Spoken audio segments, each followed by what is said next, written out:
Hello, my name is Andy and I am the village idiot, and I'm armed with a car and a GoPro and an unhealthy amount of time on my hands. Welcome back to the city of Wakefield. Now, I've got 3 more to film, including this one, and today I'm beginning in what looks to be a small wood, but I'm actually more interested in this stretch of water. Now, it looks a bit mucky, I'll be honest with you. It doesn't look very favourable. It's very muddy as well. The reason I've started here is quite simple. It's because this is an important stretch of water between 2 towns, and I should have mentioned this stretch of water in the South Emsall episode because I didn't realise this forms the boundary between South Emsall and today's parish. This is Langthwaite Beck, and as you can see, yeah, it doesn't look all that desirable, but it's important. This is why the boundary between South Emsall and today's seemed to be a little bit strange. If you remember, I was talking a bit about the boundary in that episode. It forms the boundary between South Emsall and South Kirkby and Moorthorpe.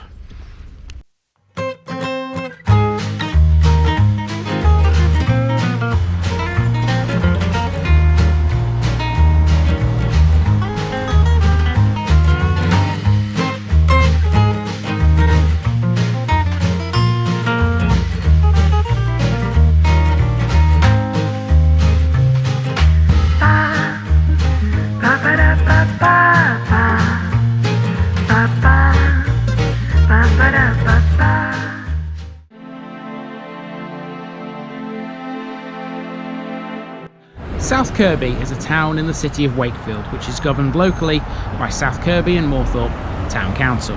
We start in South Kirkby, forming half of the civil parish of South Kirkby and Moorthorpe. The parish as a whole has a population of 10,979. The town was first mentioned in 1086 in the Domesday Book, and South Kirkby retains the site of the original Saxon settlement. The foundations and part of the walls of All Saints Church, which we'll get to in a short while, are from that period. The very name Kirkby derives from the Old English word Kirk, meaning church, and the Old Norse by, denoting village. Thus the word Kirkby means village with a church. For many centuries, both South Kirkby and Moorthorpe were simply farming villages until the start of the Industrial Revolution. In 1881, with the foundation of the South Kirkby Colliery coal mine, an increase in population caused the villages to be extended until at their largest the 2 settlements housed almost all of the 3,000 workers employed in the mine. The town retains its own town council, which has the motto Friendship, Unity and Progress. South Kirkby and Moorthorpe have both been twinned with Sprockhövel in the Ruhr Valley of Germany since 1981. This is why if you venture out of the town to the main A638 road that runs to the north, you'll notice it's named Sprockhövel Way. Since the twinning, the international friendship circles of both Sprockhövel and South Kirkby and Moorthorpe have organised an annual exchange visit. There's known evidence of Iron Age and Roman occupation and activity in the surrounding countryside. 2 Anglo-Saxon noblemen held the manor of South Kirkby prior to the Norman conquest, and after the conquest it would pass to Ilbert de Lacy. The earliest known structures in South Kirkby and Moorthorpe would have sat alongside what is now known locally as the Library Field, which in turn was flanked by Langthwaite Beck, where an ancient well and natural spring were found.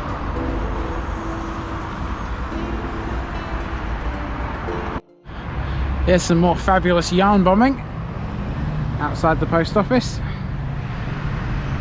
The Christmas tree and a Santa, I think, there on top of this one. The town is home to South Kirkby Colliery Football Club, who have competed in the FA Cup many times in their history. Another early football club of note in the town was South Kirkby Wednesday, who were early rivals of South Kirkby Colliery and nearby Frickley Athletic.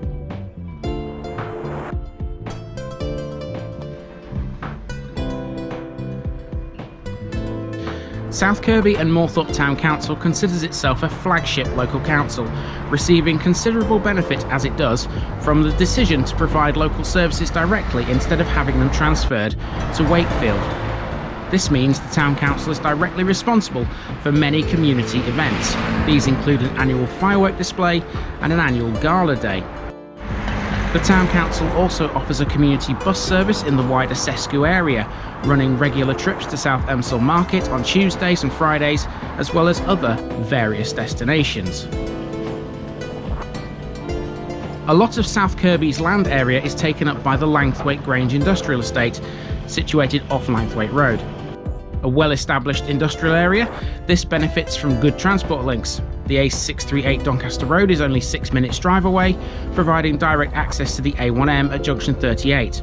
Langthwaite Grange totals 28,911 square feet. The Ice Company are perhaps the largest business on the industrial estate. You may be familiar with their frozen products. They produce thousands of bags of ice every single day. Just before we get into what South Kirkby has in terms of amenities, let's talk demographics. At 98.9%, this is a predominantly white British parish ethnically.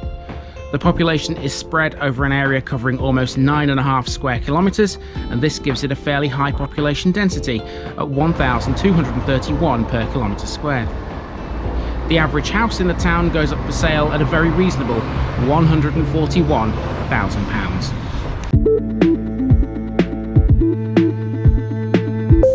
The Bus Times website lists 5 buses that serve South Kirkby and Moorthorpe. These are the 29B, 36, 197, 249 and 496. There's also a railway station here, which we'll get to later. Originally, this sign led me to believe this building was the base of the town council, but it appears now it's the Langthwaite Business Centre. We'll get to where the council are based though. Next, the Church of All Saints. A wooden church occupied the present site in Saxon times, but this was replaced by a stone building after the original wooden structure was destroyed in a fire. According to the West Yorkshire Archaeological Society, although appearing externally to be all one date, the different parts of the stone building date to different eras. Well, the church is open. It'd be rude not to. Let's have a look inside.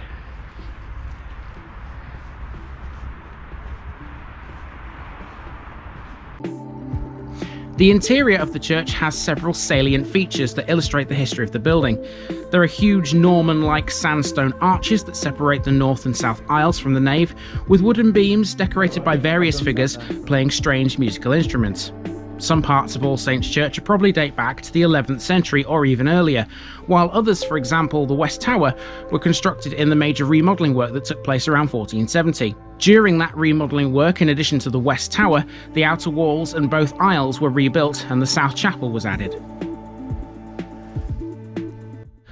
That's the first time I've ever met a member of the clergy, member of the cloth, shall we say, a man of the cloth, inside a church. He was quite friendly, the guy here in South Kirkby. So yeah, that was nice just to finally see a guy who conducts the services here. This building is the Church Hall, better known as All Saints Community Centre, which has recently been refurbished after being awarded some lottery funding. This care home on Stockingate is right across the way from the South Kirkby and Moorthorpe Town Council offices building, known as the Grove. It's considered a town hall, as the sign will show momentarily. The Grove Hall, which is situated at the back of the site, is open out of hours and on weekends, in some cases for groups such as dancing and children's groups, as well as private functions like funerals and weddings.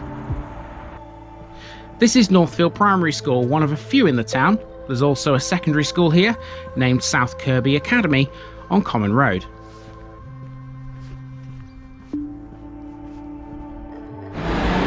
There's also nurseries and early years education facilities too. You're looking at St Luke's Nursery here on the edge of Barnsley Road Recreation Ground. Pubs next. Here's the Church House, situated opposite the church. This was originally called the Rose and Crown and was bought from Avebury by Admiral Taverns. The Travellers Inn is located in what is effectively the town centre, close to the post office. An inviting local, this dates from the 19th century or earlier and is relatively unspoiled. Opposite the church house is a small garage, Springhouse Garage, offering petrol as well as your typical garage services. The Town Council owns the recreation ground, which is situated on Barnsley Road. In addition to the several acres of managed parkland, the recreation ground provides facilities for football, crown green bowls, and also sports a children's play area. Tennis nets can also be booked out hourly on the multi-use games facility between the hours of 9 AM and 3 PM. Of course, this isn't South Kirkby and Moorthorpe's only green space, and much like many of the town's other amenities, I've only captured what I've seen on the main walk around. There are many more, for which the various mapping apps and software are your friends, and if you want to know more, I suggest you check those out.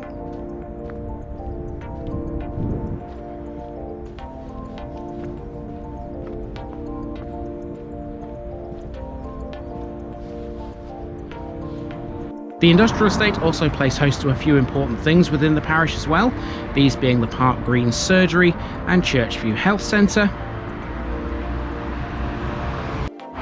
And almost opposite that is the South Kirkby Ambulance Station.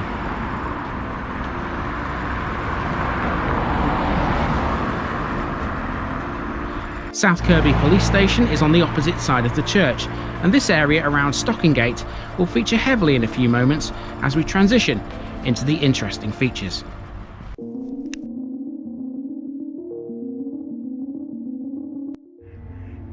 Between South Kirkby and Moorthorpe, alongside Langthwaite Beck and close to where this video began, is a large pond. South Kirkby and Moorthorpe has plenty of these dotted around, both within the town and on the outskirts. I'm not sure which one this is, but the ponds include ones at South Kirkby Marsh, Mutton Flats and Johnny Brown Common. There's plenty of fishing potential here for the keen angler.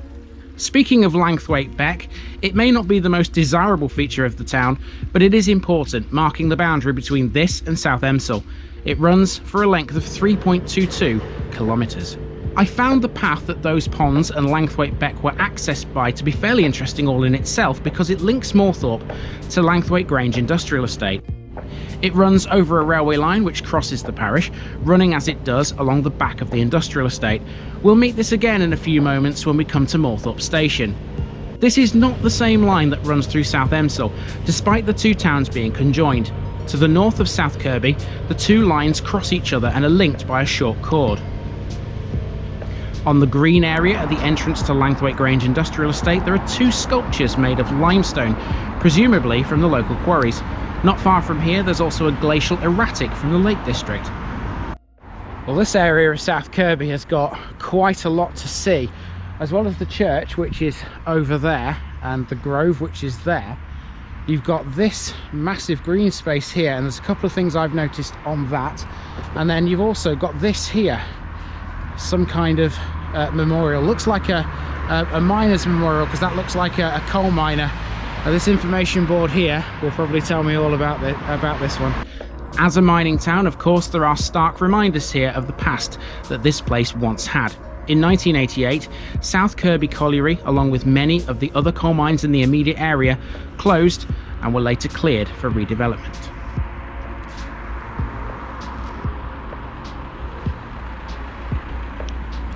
This whole area seems to be a memorial garden which has this very nice stone well. There are war memorial benches here which accompany the Miners' Memorial. Albert Edward Winter and Dorothy Winter, who were Mayor and Mayoress of South Kirkby in 1980, laid the war memorial here. Albert's ashes are laid under the stone.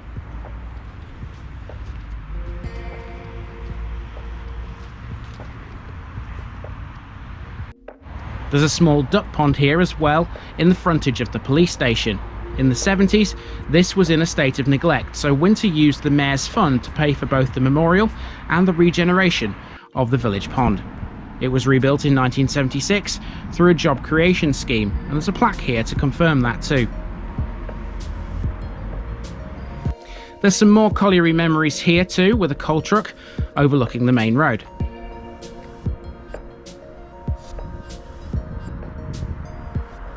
And this clock was of interest on the end of this terrace. I've no idea if this is the clock referred to in the nearby streets which have Clock Row in their name, but it does seem likely.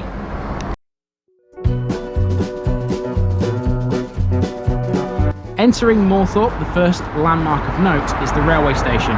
South Kirkby and Moorthorpe is served by 2 railway stations with a distance of 1 mile between them. One of them is South Emsall Station, which we've already seen. However, this is Moorthorpe railway station on the line between Leeds and Sheffield. Services here are hourlies on weekdays and Saturdays, with a 2-hourly service on Sundays.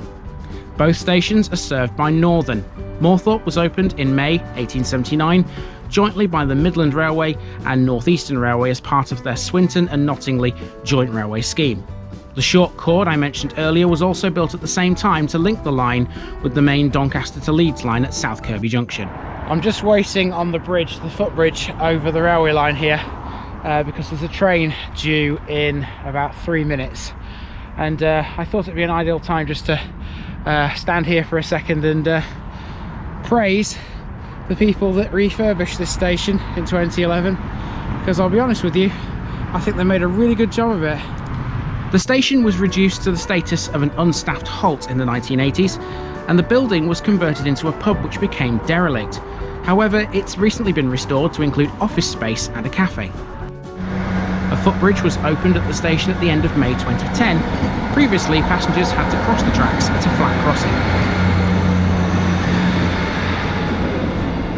Adjacent to the station is Moorthorpe Cemetery, with many elaborate monuments and paved walkways. The cemetery is surrounded by high walls with decorative iron railings. This cemetery is right next to St Joseph's Roman Catholic Church, which my walking route was not to take me past. Never fear though, because that makes an appearance in today's picture bit. The church stands at the heart of the village and was opened in 1928. It's a beautiful example of a red brick church restored in the mid to late 1990s.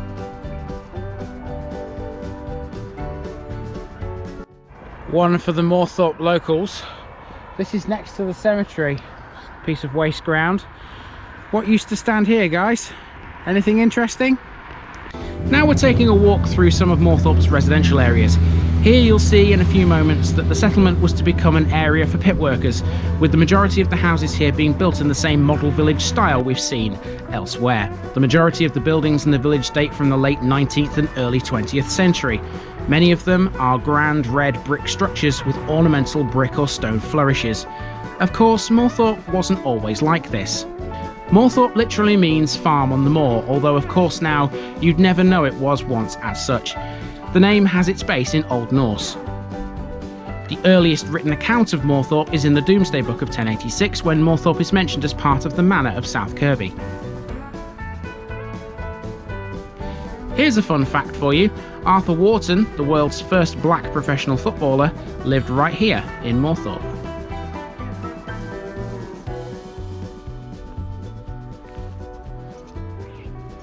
There are 2 schools in Moorthorpe, St Joseph's Roman Catholic Primary and Moorthorpe Primary School.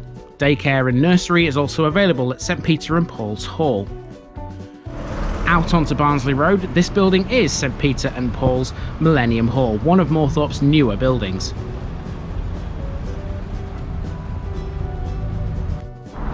Almost dead opposite is the Shepherd's Garden, standing next to the former pit housing, and according to this plaque, this small open space was reopened in 2006.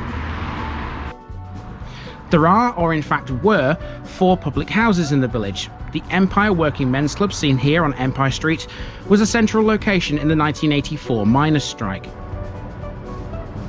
What you're looking at here is what used to be the Empire Theatre, which is now an apartment block. The Moorthorpe Picture Palace was located nearby, but that's been demolished. The village does still retain some open green space, like this football pitch at the end of Empire Street. Barnsley Road used to be known as Melwood Road, and it remains the primary route through Moorthorpe even today, although of course now it's heavily altered from centuries ago, primarily due to the Industrial Revolution, which brought the railways and coal mining to the area. Now you might be familiar with this area because this is where I stood in South Emsall and went that way towards that town centre. South Kirkby is this way. And I need to mention this church because even though I got this a little bit wrong, the boundary is, I said it was here, this wall, it actually runs just round it, so this is actually in South Emsall, not in South Kirkby. I need to mention it here because I didn't actually mention it much in that episode. So a couple of shots of this and we're pretty much done with the entire walk around. This then is St Luke's Church, right on the border between South Kirkby and Moorthorpe and South Emsall.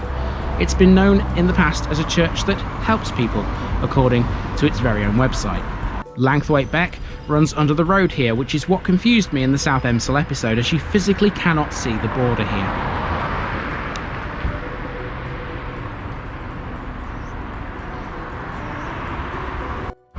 Okay, time for a picture bit. Here it comes right now.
Well, now, it wouldn't be a mining community without finding one of these things, now would it? There we go, here's the winding wheel in South Kirkby. And let's have a look what this says. Its wheel has stopped turning, now stands here, so dignified to remember our village's heart with community pride. It so shaped our future and also gave us our past. A memory now lives here, will forever, that forever will last. South Kirkby Colliery, 1876 to 1988. There you go.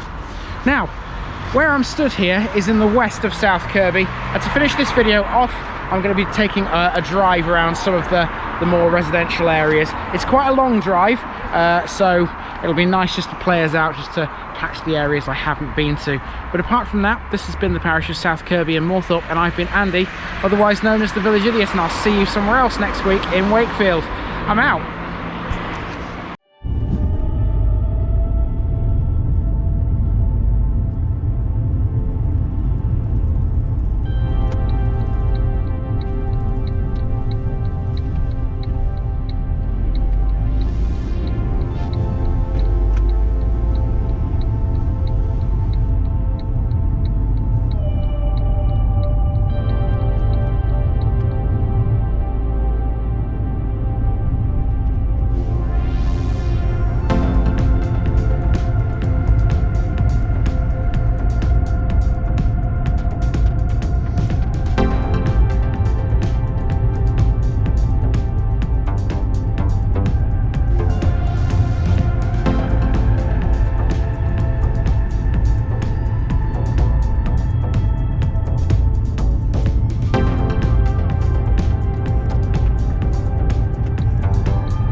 No idea what that was in the road.